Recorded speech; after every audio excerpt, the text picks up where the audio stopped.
Alleluia, Alleluia, Alleluia,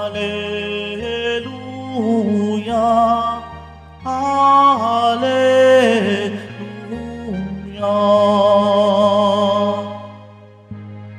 Magdiwang kayo't magsaya, sa langit ay liligaya, gagantimpalaan tuwina.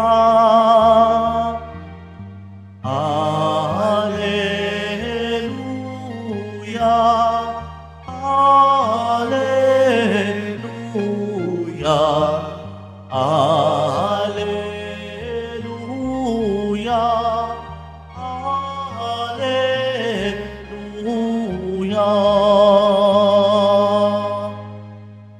Sumainyo ang Panginoon. At sumayo rin. Ang mabuting balita ng Panginoon ayon kay San Mateo. Papuri sa iyo, Panginoon. Noong panahong iyon, nang makita ni Jesus ang napakakapal na tao, umahon siya sa bundok.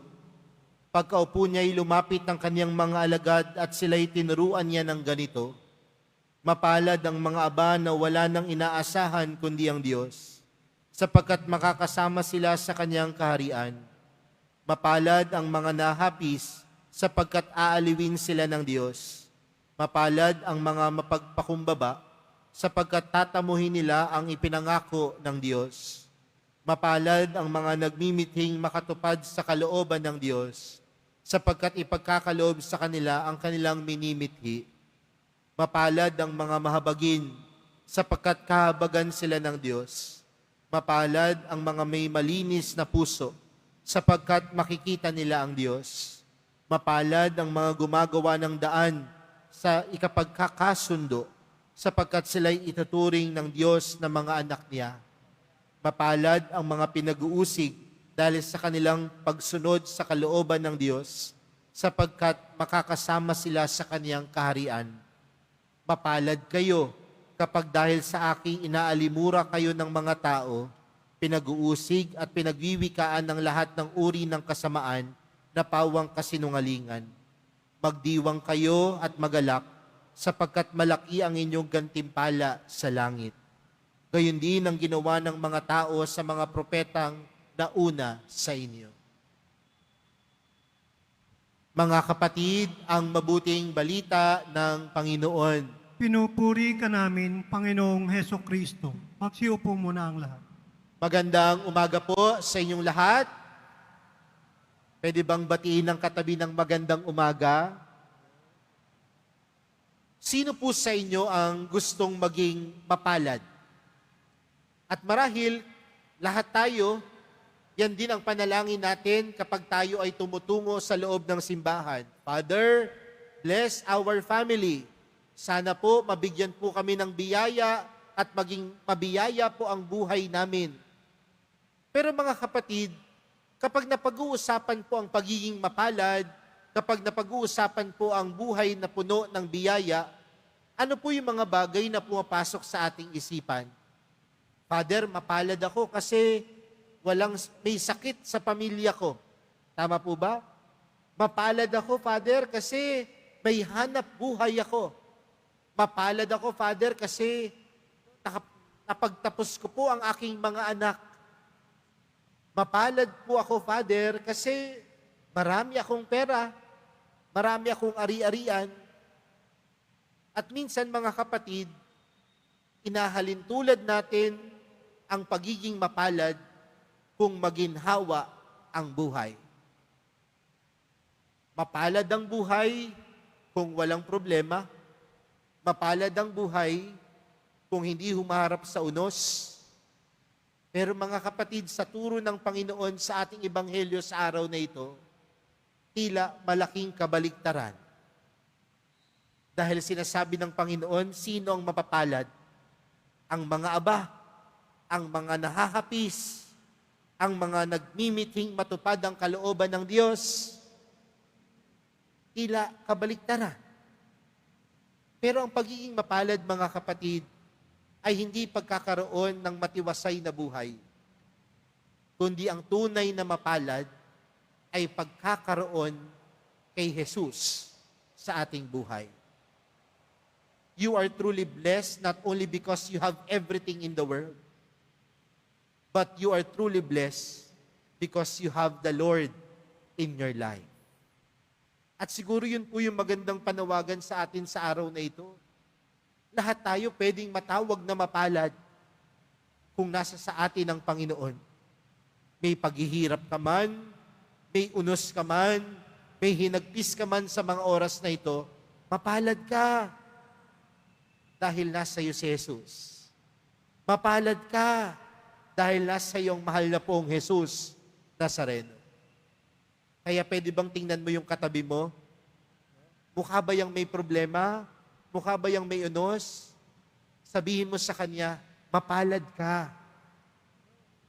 Mapalad ang bawat isa sa kabila ng unos at problema dahil nasa atin ang Panginoon.